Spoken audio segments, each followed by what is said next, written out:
Hey, what's up, family? This is Doug Reed of the Let's Go Show. Oh, I'm excited about this opportunity. There's not too many opportunities that I get some doctors going to come into this space of this magnitude. I have Amir Rash- pronounce that for me, Rashidian. Rashidian, and I told Yeah. him I told him I was going to get that right.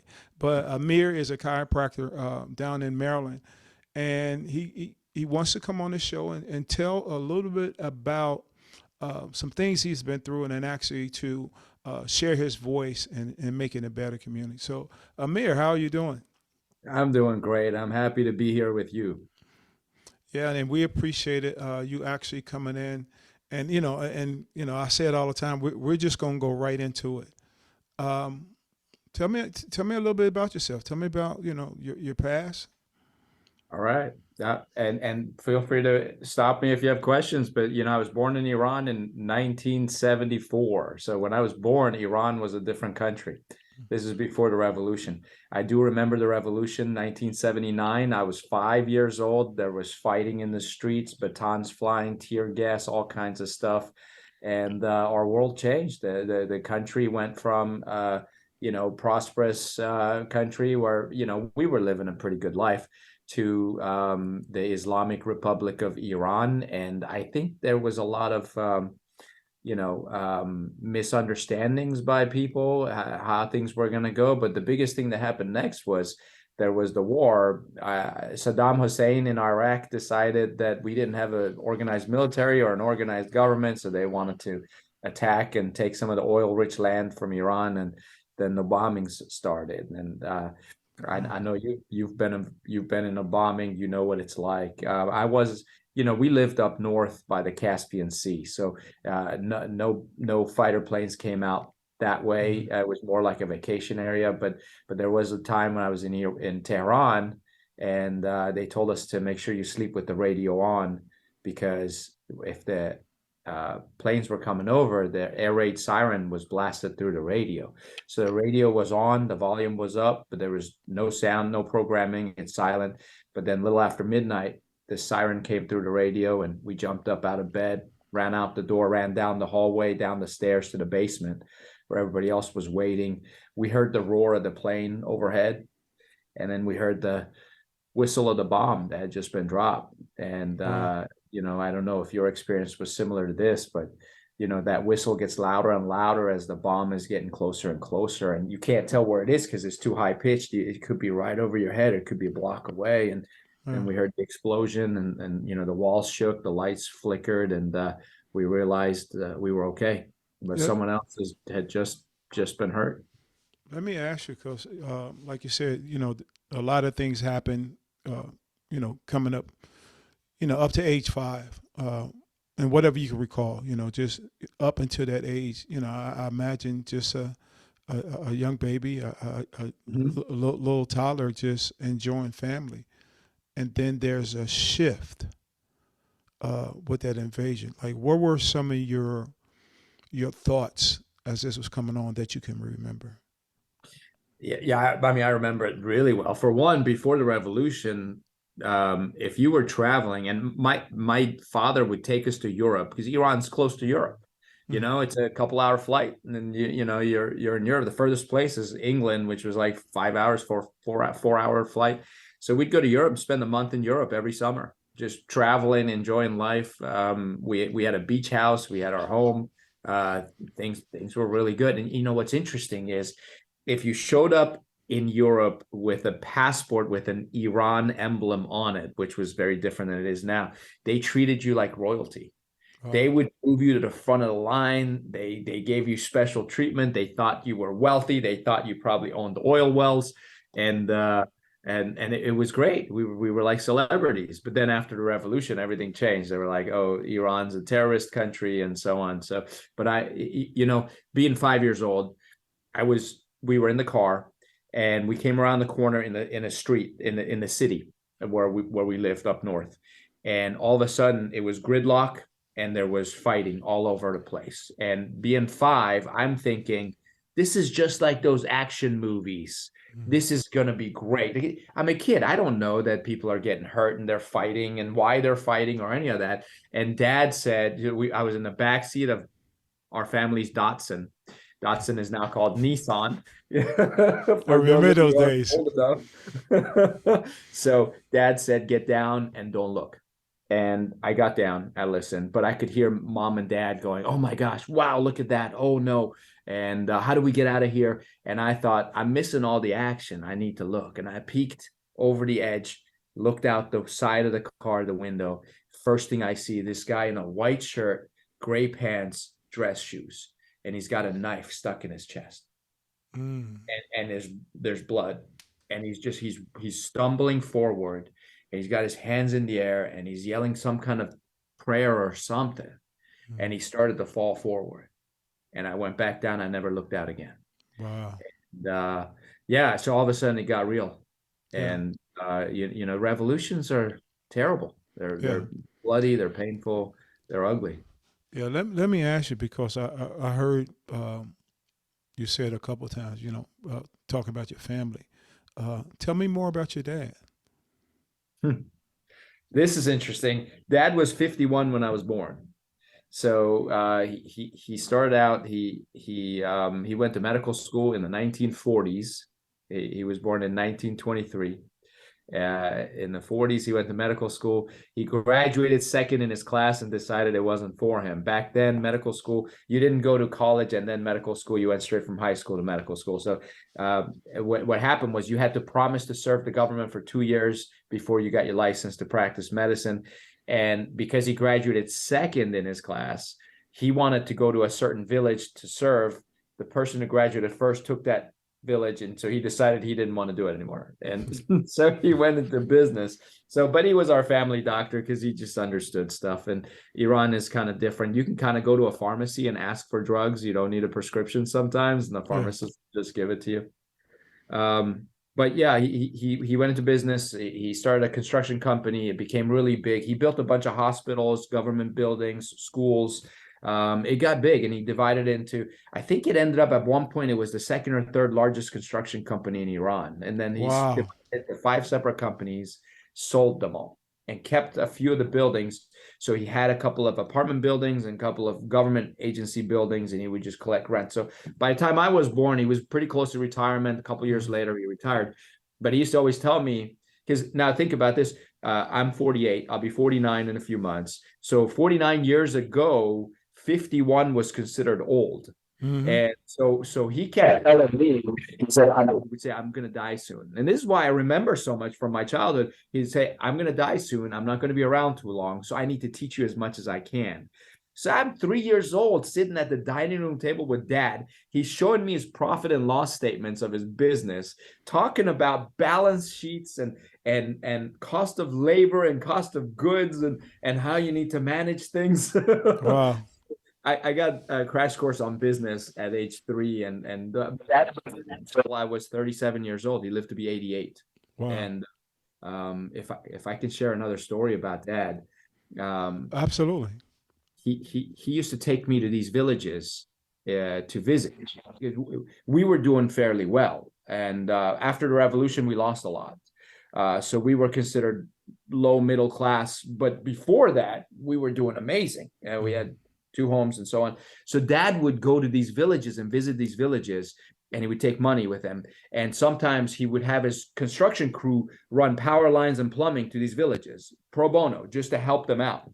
Mm. And in Iran, when the law changed, when it became the Islamic Republic of Iran, one of the laws was that men can marry 9-year-old women, Wow. girls, kids. And so a lot older men, 50, 60-year-old men would go to these villages, and they would purchase their daughters. You know, because the father, the head of the household, their sons could work the field, work the farm, and make money and help out, but the girls couldn't. So as soon as the girls would turn 9, they would sell the girls to these older rich guys. So dad would go to the village and he would say, listen, you have a daughter, here's some money. If I come back and your daughter's still living here, I'll give you more money. Don't sell your daughter. And I Wow. remember seeing these things. And so we were in one of these villages, and a woman went into labor. She was in tremendous amount of pain, and nobody knew how to help her. So doctors were where the village was. It was on the side of a mountain. And a midwife came over, knelt down, examined her, listened to her, and said, "There's nothing I can do. There's no heartbeat. The baby's not alive, and she's not going to make it." And she left. I was 9 years old. At 9, I'm looking into the eyes of this young woman who was just told she's not going to live another few hours, and her husband was right there. People start to leave because there was nothing anybody could do. And I started to have this panic attack where your chest feels tight and your heart's pounding, you're breathing heavy, and trying to catch your breath, and tears were coming down my face. My dad saw me like that. He picked me up, he held me, he carried me out of there. He calmed me down, and then the two of us climbed out to get in our car to drive home. On the drive home, I said, "Dad, I don't want to feel like that ever again." "Like what?" "Helpless. Like there's nothing I can do." He's like, "What are you going to do about it, son?" "Well, I'll go be a surgeon. I'll be the best surgeon in the whole world. I'll carry my medical bag with me everywhere I go. I got to save lives." And I mean, Dad had taught me what it means to help people, and I have a heart for that too. So that's why I decided to become a doctor. Now, there's a different story about why I went to chiropractic, but I'm happy to share that at some point if you like. But that's why I Yeah. decided to become a doctor. Yeah. Let me ask you this question because uh, for anybody that's listening or anybody, we'll post this on YouTube as well. What would you say, or what would you like to say in regards to the uh, misconception as far as how you were living, or how being from another country is stereotyped, before the revolution, because it sounded like everything was going well. Dad was a businessman, and I think us, and I've had the opportunity to visit Europe as well. But I think as Americans, we have a misconception about how others are living. Mm. And what do you think that misconception is? And what would you like to actually elaborate on? That's a really great question. In the 70s, Iran, especially Tehran, they called it the Paris of the Middle East because people like Barbara Streisand and Frank Sinatra used to vacation in Iran. Like nowadays, I mean, 10 years ago, Dubai, 10, 15 years ago, it was Dubai. Everybody went to Dubai, buy land in Dubai, build in Dubai, vacation in Dubai. That's where the wealthy go. That used to be Iran in the late 60s, early 70s. And so we were proud. I mean, that we had a king. Here's the interesting part. The Shah of Iran, when he was crowned king, he turned around and crowned his wife as queen because he said there's no difference between men and women. This country is not a monarchy. My wife is queen and we rule together. There's no difference. Now, this is in the Middle East where no other country had women's rights, but Iran did.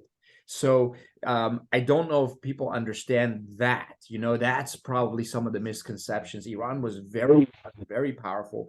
The Shah of Iran spoke 7 fluid languages. Regularly traveled to the U.S.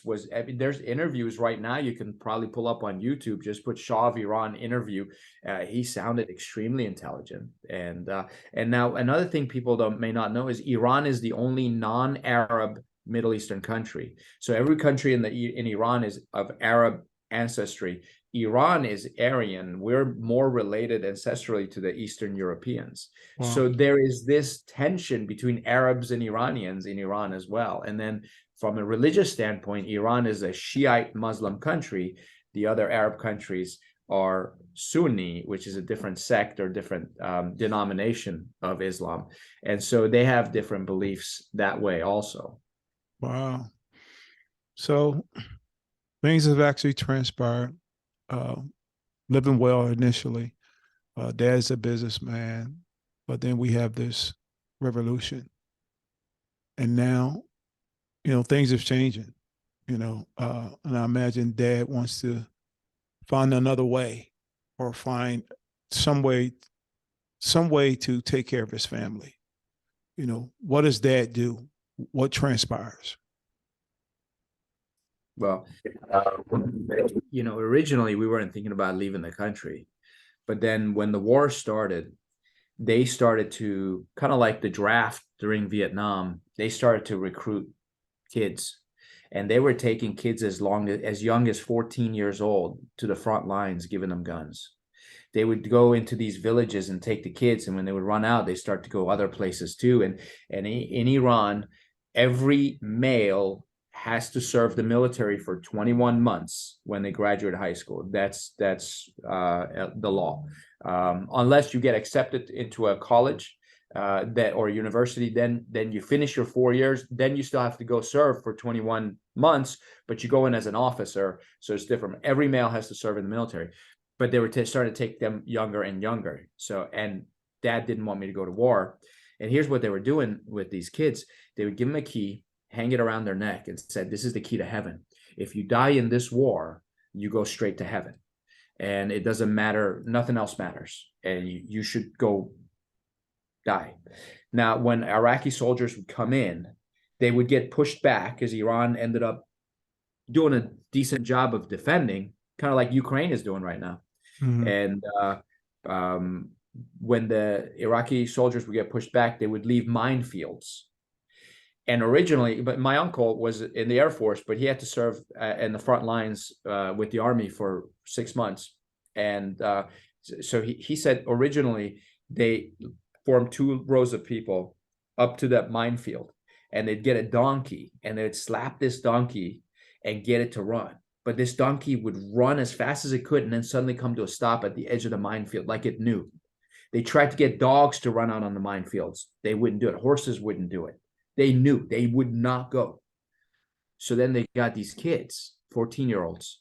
They put a key around their neck. They put them in a line. They said, start walking.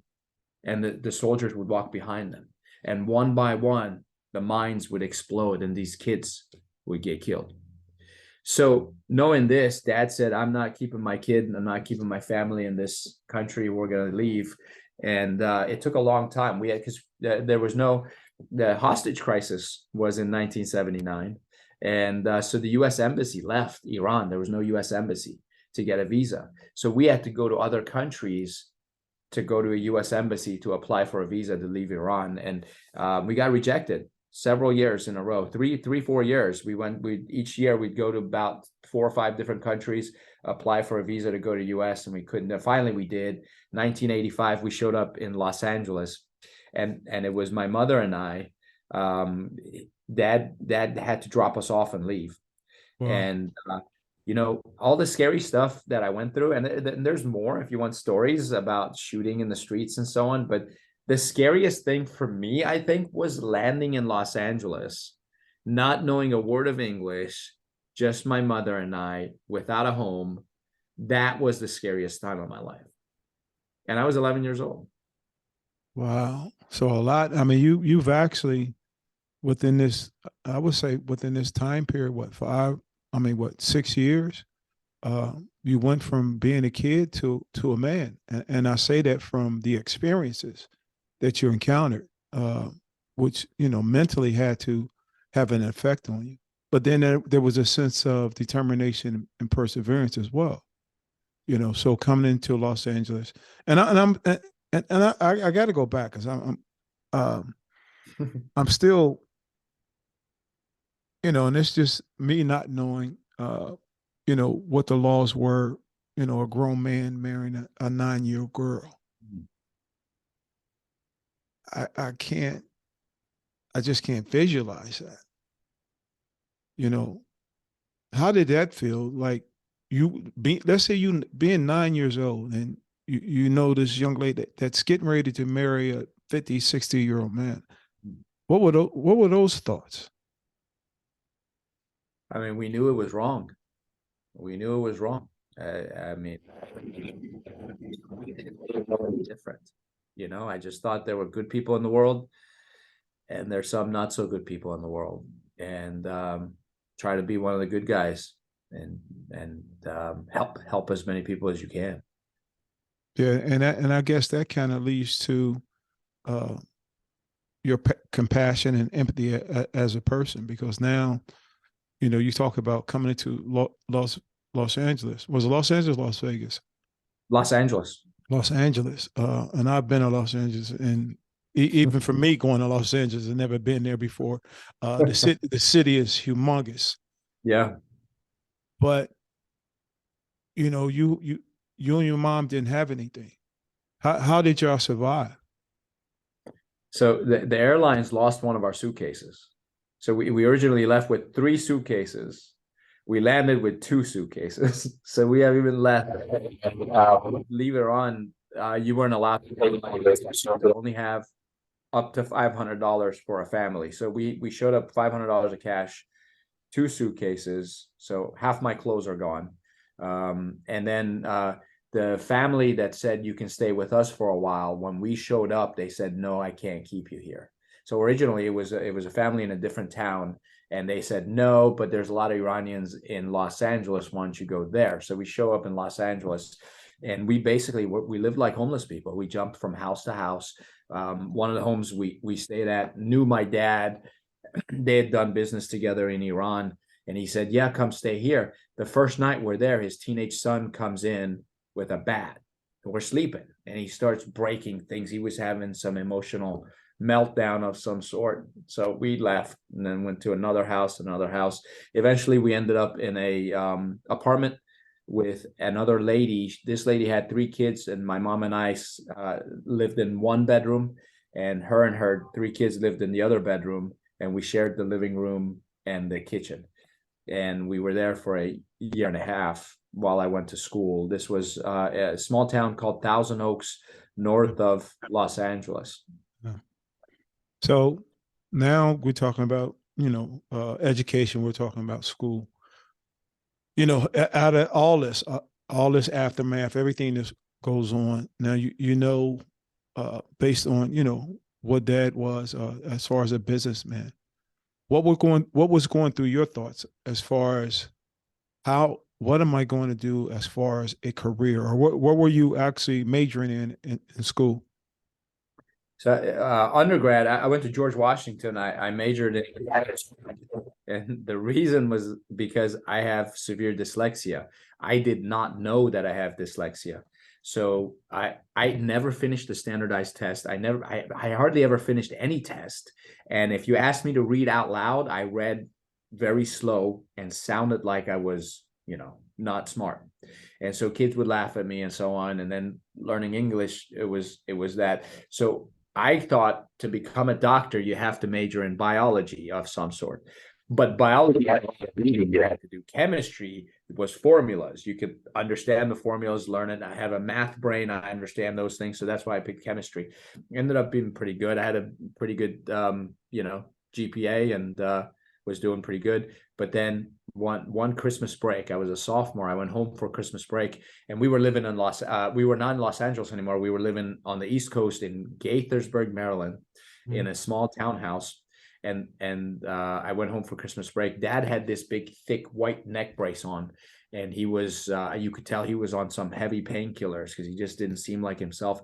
He had pain shooting down both arms. He had numbness and weakness in his hands. He couldn't even lift his arms to give me a hug, to say hello. And we went doctor to doctor trying to figure out what's wrong with Dad. And every doctor we went to said, this is way too serious. It's beyond my scope. You got to go to this other doctor. We ended up in a neurosurgeon's office. The neurosurgeon said, you need a surgery, and we're going to slice you open from the base of the skull to the bottom of the neck. We're going to break and remove the bones in the back of your spine to take pressure off the spinal cord, put rods on the sides. We're going to screw them into your neck, fuse your whole neck together. You'll never turn your head again. You may not regain function of your hands, but we're hoping you have less pain. And by the way, there's a chance you're going to die because you're old. So Dad was 70 at this time. But, there's such a thing as a young 70 and an old 70. He was the old 70. He just hadn't been taking care of himself. And so we got a second and a third opinion. All 3 neurosurgeons said, you need this surgery. We got in a taxi to go home. So I'm sitting in the back of the taxi holding Dad's medical records, charts, MRIs, all the x-rays, everything. Dad's sitting next to me. I looked over, and he's cringing because every bump that taxi hit was sending this lightning bolt of pain through his body. Looking in his eyes, I could tell right then and there he didn't want to live anymore. And I started to have that same emotion that I had in that village where I saw the woman die in her husband's arms. And I'm feeling tight in the chest, heart's pounding, having trouble breathing, getting teary-eyed. This taxi driver looked at the 2 of us in his rearview mirror. He said, sir, I noticed you're in a lot of pain, and I know you asked me to take you home, but there's this chiropractor right down the street. I don't know what he does, but I've heard he helps people like you. Would you like me to take you there? So I was a 19-year-old know-it-all. I said no, but dad was terrified of that surgery. So he goes, yes, we're going to the chiropractor. So Wow. I didn't know chiropractic was, neither did dad, but we went there. This chiropractor looked at all those x-rays and MRIs, said, I can help you, but it's going to take a long time and it's going to be a painful, long road ahead. If you don't want to have surgery, this is it. And he said, you got to be here 6 days a week for the next 6 months. Wow. Dad agreed. He did it. 6 months later, he had full use of his hands. He could turn his head, no pain, never had surgery. And I'm looking at this absolute miracle going, man, the guy said there's a 20% chance you're going to die. And this chiropractor with his hands takes pressure off the nerves. And all of a sudden, dad's okay again. So dad lived to be 88 years old. Wow. At 88, he was younger than when he was 70 Yeah. because he'd wake up and work out, go out the door, visit his friends. His friends are in nursing homes, but not my dad. He's driving Yeah. himself, living a good life. Dad lived long enough to be my best man at my wedding. He lived Wow. long enough to meet my first son when he was born. Wow. And anyways, I decided I'd like to do that. I'd like to go inside without cutting people open. So I Wow. went and became a chiropractor. So I mean, I think about that now that you say that. I think that that's healing hands. For the fact that and we know I don't whatever faith that you practice, we know there's a creator, and understanding that what you witnessed was a miracle, but you knew that you could make some kind of contribution or find out how you could help other people. Because I heard you discuss too about being homeless, and I know you have a heart for people that are homeless as well. Yeah, 100%. So this gentleman, when we were in Los Angeles, he called my dad. He said, "Your family should not grow up. Your son shouldn't grow up in Los Angeles. There's too much going on. There's too many drugs. You should move him to the East Coast." He said, "I'll buy you a house." He said, "You pay me back what you can monthly." And so my dad agreed, $800 a month. My dad would pay. He said, "But the house will be in your name. I'll hold the mortgage, but there's no interest." The townhouse at the time was $79,000. It was a 3 bedroom, 3 level townhouse. Pretty nice, right? I'd never lived in anything that nice. We came to America. Wow. And so dad said, okay, thank you. We moved over there. So that's one of my hopes. One of my goals is someday I want to call somebody and say, I'm buying you a house. Uh, Wow. I think that would be really, really cool. This guy, dad made payments, I think, for about 10 or 11 years. And then one day he got a phone call. The guy said, you don't need to make any more payments. The house is yours. I'm tearing up the mortgage. I'm going to send you the deed. House is yours. Well, I'll tell you what, when you buy that person, that individual, that house, I want to be there. I want to witness that because, just like anybody that's listening will actually understand that story. And I can tell my own personal story in regards to being homeless. Mm, I was divorced. I got divorced, and I remember um, I didn't have nowhere to stay. Being in the military, I used to go to the base gym. mm. I would shower, go to work, and then I would come back, uh, park my truck, and sleep in the parking lot. And this Wow. happened for a while. Nobody knew. Well, at my job, nobody knew. Uh, and I Mm, think about those days, and then I have this one story that really changed my life too, as well. Um, I was working in Philadelphia, right there near Independence Hall, Sixth and Market in Philadelphia. And I remember, like, any other day, you get on the train, you go to work, we think about, hey, what are we going to eat for lunch? Philadelphia, down in that area is very nice. Or you can walk around the city. And I remember just, having $20 in my pocket and saying, hey, what am I going to eat for lunch? And I mm. remember saying, oh, I'll get me a smoothie. There's my little favorite smoothie spot there.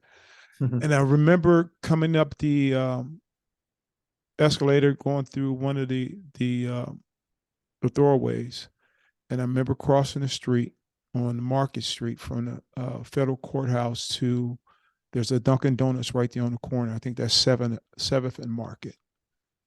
And there was a lady, well, just to explain, there was the vents in the street. You know how the heat comes up from the vents in the street? Right, right, right. So she's laying on that, and she had a Mm, blanket. And I recall her waking up like she was starting her day. mm. And no tears, no, looking at her face, uh there was no pain, so to speak. And Wow. I remember looking at her like, oh my God, she's waking up in the street. And I looked at her and she chuckled, Mm, like a little smile. And I was like, wow. So I reached in my pocket, that mm. $20 that I gave to her. Wow. And when I gave it to her, she gave me another chuckle on the side. Hmm. And like, that's what well, we all know that's what I was supposed to do. But it was like, it was like I received a message like, you did what you were supposed to do. Thank you. And of course, I never seen her again, but that stuck with me. And then I've been in some, a few things. People talk about homeless, and one of the things I started doing, when you go to these cities and you have individuals, asking for food, asking for money. But there was a one guy who told me. He said one of the things that you can do, and that's what I started doing. He said go. There's a wholesale place here called BJ's and Sam's. He said go buy some black socks, Mm, and you can always give it give them socks. And that really registered for me, because me being in the military and doing road marches, and I remember marching, and when we went so far, first thing we did, feet, getting ready to develop blisters, feet wet. But one thing we did was we changed our socks, mm-hmm. and our feet felt so much better when Right. we did that. So I started doing that. And a lot of people don't know that people are very grateful just for Mm, that, just for that. So I understand where you're coming from, when you're saying you want to buy someone a house, mm. when you have a heart for, wanting to help the homeless. And even I know that you make your contribution, or you work with the Habitat of Humanity. How is that? It's good. It's good. So we started out, I think 12 years ago. We contacted them and said, listen, every patient that comes to our office, we're going to give $1 to Habitat for Humanity. And so patients kind of got behind it too. And then every once in a while, we set a goal. We said, I'd love to give $8,000 this year. So we had done like 6,000, and then a lady showed up and said, here's $2,000. Give that to Habitat for Humanity so you hit your goal. So and then we did that for a few years. Then they asked me to be on the board of directors, and I served on the board for six years. We're very blessed right now. I was Yeah.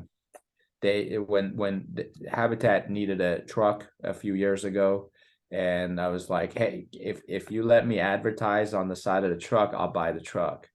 And so we were able to get him a truck, and it's been good. We built a lot of homes through them.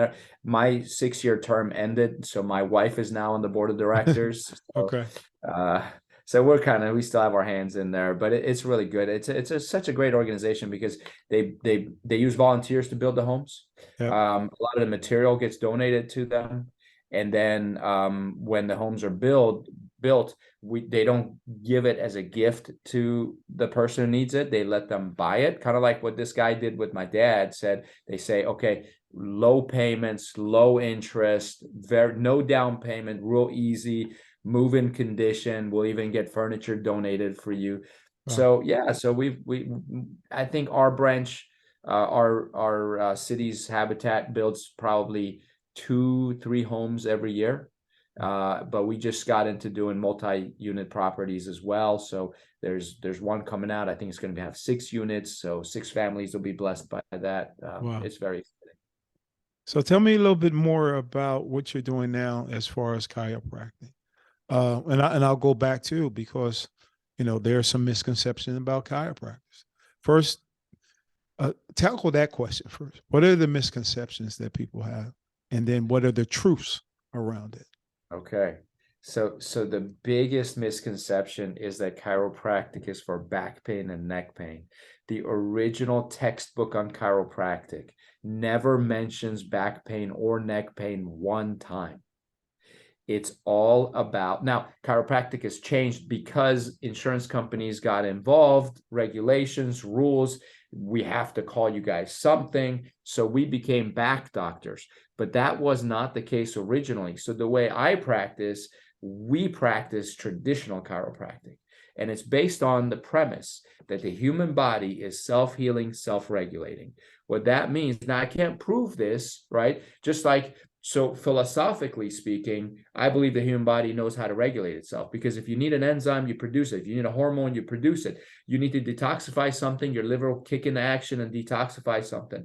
If you smell a hamburger, your brain tells your stomach to produce the enzymes to digest that hamburger before the hamburger touches your mouth.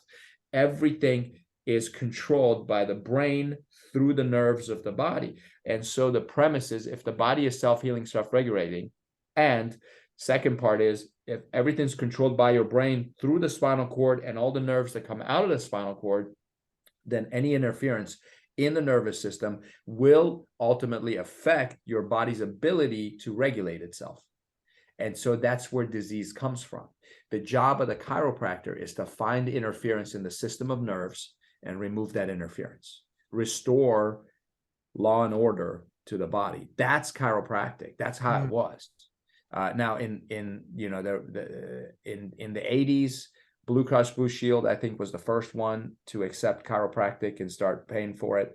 And Blue Cross Blue Shield was founded by a group of orthopedic surgeons who didn't like chiropractors. So they said, if we reimburse them, but tell them they can only work on back pain, then we can control them. And this is my theory. I don't know if that's what they were thinking. I wasn't in the boardroom when they decided all this, but so then little by little we became back pain doctors, and so very few of us actually practice that traditional chiropractic. So here's health, right? Health, I believe, is function. It's not how you feel. It's not how you look. Because most people go, if I look good, I feel good, I'm healthy. Well, unfortunately, people who have cancer still look good and feel good. They go to the doctor for a routine checkup, and the doctor says, you got a tumor, you got cancer, you got heart disease, you got this. And they go, but it doesn't hurt. I know it doesn't hurt, but it will if you let it go. And so true definition of health is function, meaning your immune system functioning, your digestive system functioning, musculoskeletal system functioning, hormonal system functioning, everything in the body functioning the way it was created to function. And so based on that, chiropractic is designed to restore proper function, which is what true health is. Could you say that one more time? Because I really want people to catch this. Say that one more time. So I'll say it this way. The definition of health, according to the World Health Organization, is that health is perfect function, not merely the absence of disease. Function, it's working properly. Everything in the body is working the way it's supposed to. So you could have somebody who has no disease, no heart disease, no cancer, no diabetes, no arthritis, they have no disease. But this gentleman, let's say, can't go up a flight of stairs without being out of breath because he's out of shape. And he doesn't have the flexibility to bend down and tie his own shoelace. And he doesn't have the strength to get a 40-pound suitcase out of the trunk of a car. Would you say he's healthy? He's not healthy. He's disease-free, but he's not healthy. Chiropractic creates that lifestyle to promote and maintain optimal health, optimal function. Love it. I had no idea. and I thank you for actually telling the history around that. I thank you for educating us around that as well. So what, I mean, based on, I mean, I know you want to, give someone a home. I know your heart for helping the homeless and your community. But what does your future look like? What do you want to do? That's a great question. So I recently wrote a book, and it's my second book. It's called "Cracking the Stress Secret: How to Turn Pressure into Power." Mm, And it's kind of controversial. I think it's very countercultural. I think it goes against what people are told, what people are taught, what people believe. And the belief is that we need to reduce stress. I think that's a mistake.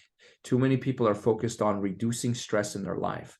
But anything you want that's good comes with stress. You want a family, comes with stress. You want to be in a healthy, loving relationship with someone that you call your life partner of some sort, comes with stress. You want to have more children, it comes with stress. You want to advance in your career, it comes with stress. So you have goals, dreams, aspirations, anything good. You better be willing to take the hits. And so when our focus is always, I want an easy life, less stress, less stress, less stress, it's the same as me going to the gym. And every time I go to the gym, I lift less weight than I did the day before. I'm not getting stronger. I'm going to get weaker. right. So this book that I wrote hopefully inspires people to realize the only way to get rid of stress is to leave your job, leave your family, and turn your back on your dreams, goals, and aspirations. It's Mm, the only way to get rid of stress. And nobody should do that. You should take on the stress just like we add weight to the bar every time we go to the gym so we can get stronger. Because how healthy you are is determined by how much stress you can handle. How successful you become depends on how much stress you can handle. How big this podcast gets depends on how much stress you personally can handle. You've already told me you getting comments, you getting calls, people are asking for more. That comes with now you got to answer all those people. absolutely. And guess what? It's just the beginning. You're just going to get bigger and bigger. So you're going to have to train like a prize fighter trains to step into that ring and handle that stress. And you can't throw all that stress on you all at once. You got to do it step by step, little by little. I think chiropractic is a big part of that. I think a healthy lifestyle, but more than that, see, I've noticed the ultra successful and the ultra healthy have a different definition of stress.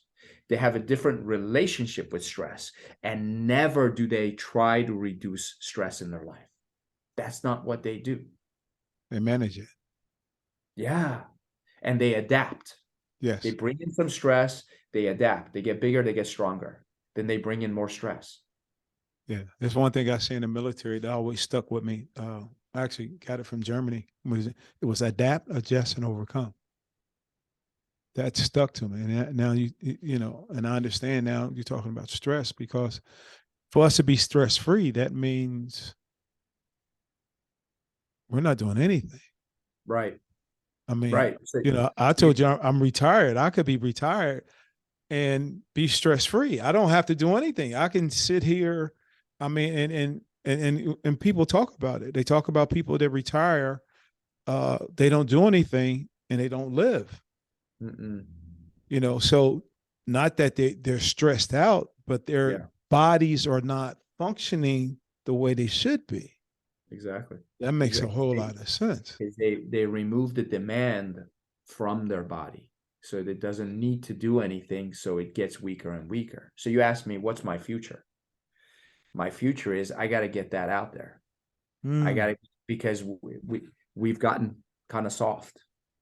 I don't know if you would agree with this statement, but even our military is soft compared to what it used to be. I talk to people who go through boot camp today, and I talk to people who went through boot camp 30 years ago. It's a different boot camp. It's yeah, soft.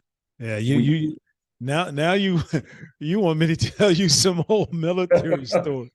Oh my God. Well, I'll tell one. okay. And actually, I think hopefully the army doesn't come look for me. Um, we was now I'm not even going to say the base, but one of the things being in the military, there's going to be stress, definitely. And the military pushes stress on it. And you're right. It's about how you handle that stress. So I recall we had a soldier. They called them the cattle trucks, big trucks. You pick them up from what we call the reception station when the troops first come in.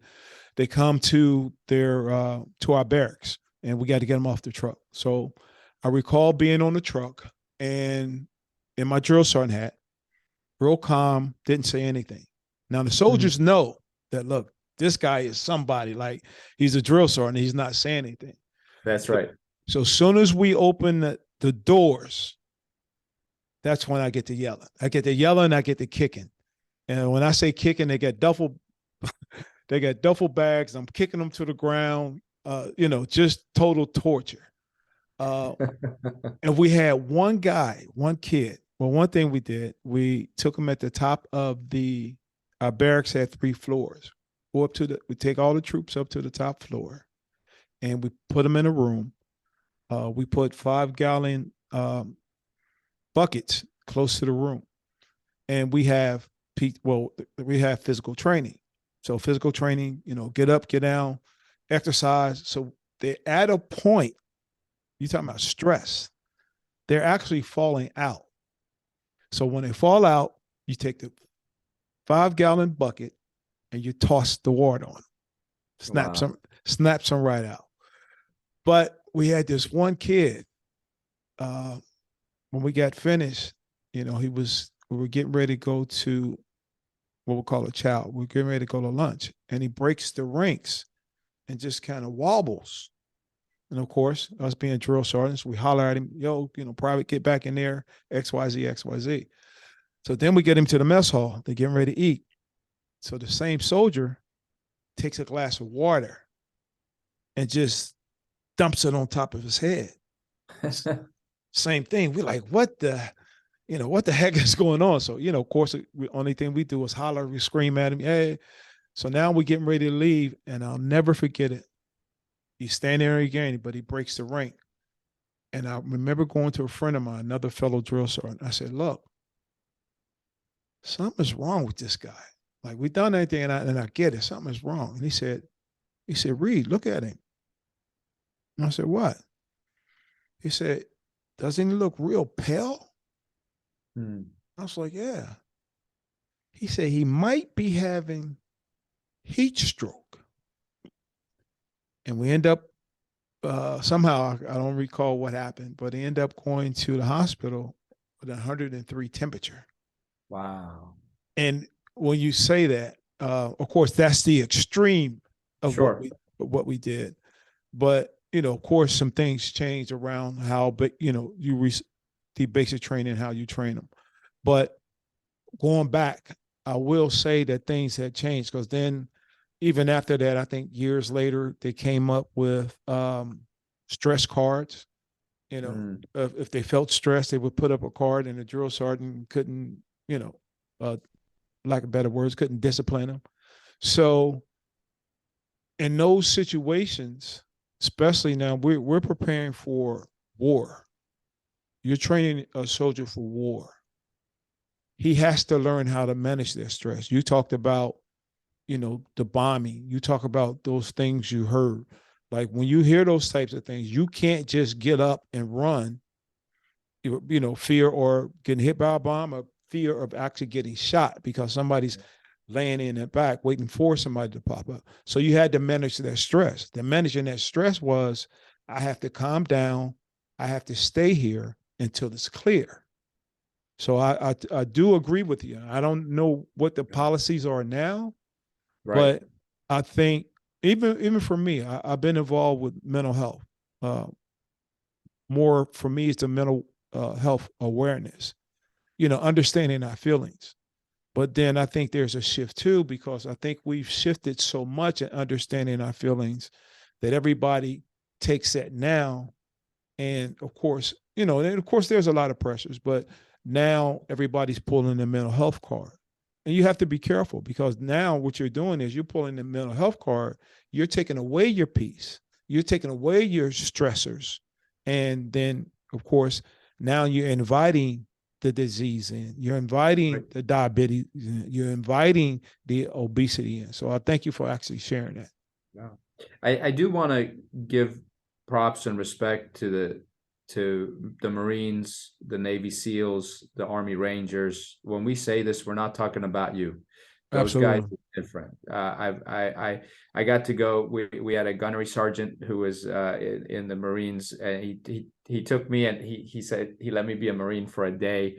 And I have tremendous respect for them. I have a personal friend of mine who's an Army Ranger, and he can't share everything, but what he shared with me, tremendous respect.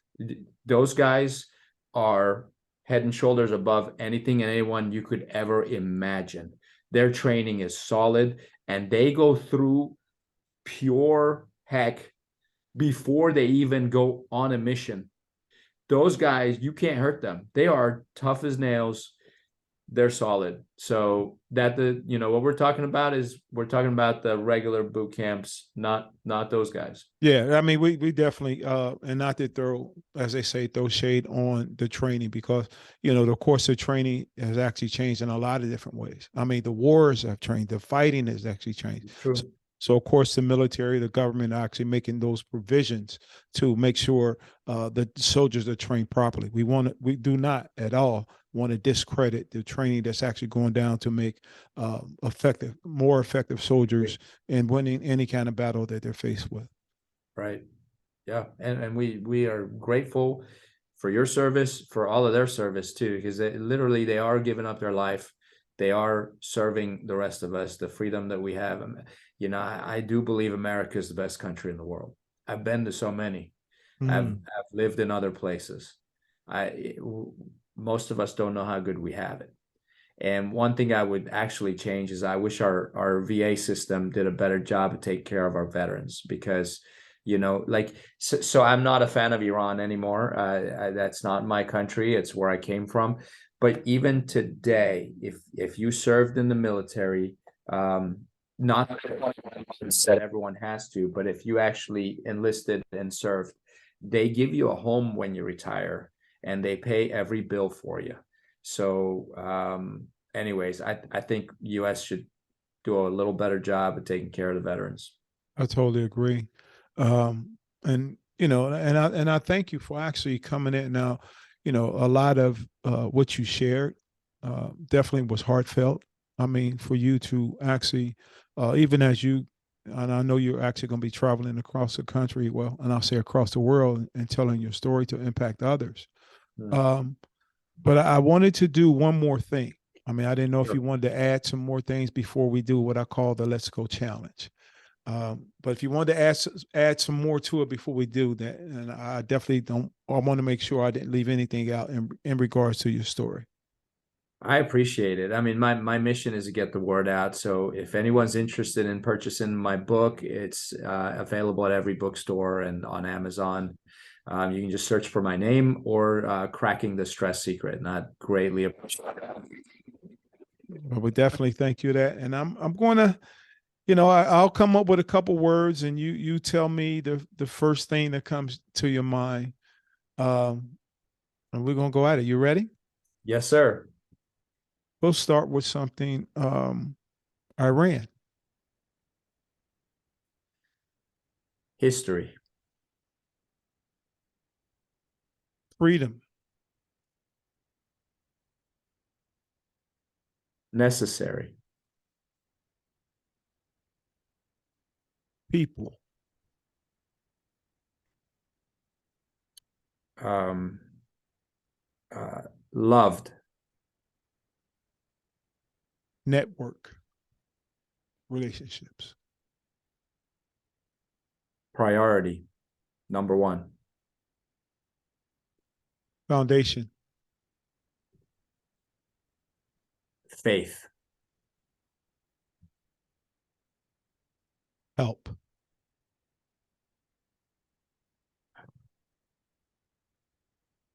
um, help. I know what I want to say.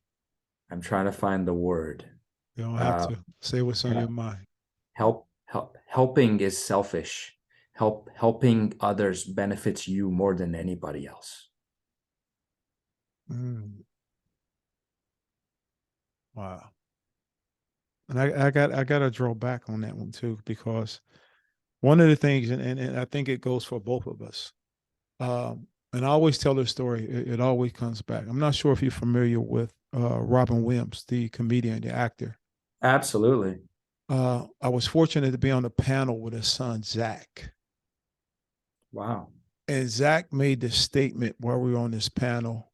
Um, and we was talking about servitude. We was talking about our passion, like what drives us. And he said, our servitude is our pathway to our happiness. Would you agree? Definitely. So when I, Definitely. yeah, so when I said help, and that like you said, selfish, like all that registered during that time. I didn't mean to, well, it's my show, so I can do whatever I want, right? Absolutely. But but that I just wanted to pinpoint that. I mean, because one thing about this show, it's called a Let's Go show. It's about, ordinary people, what motivates them, what inspires them. But I want people to get more, I want people to get something out of this. And that's why we tell so many stories. So I'll bring it back, and I'll give you one last one. Success.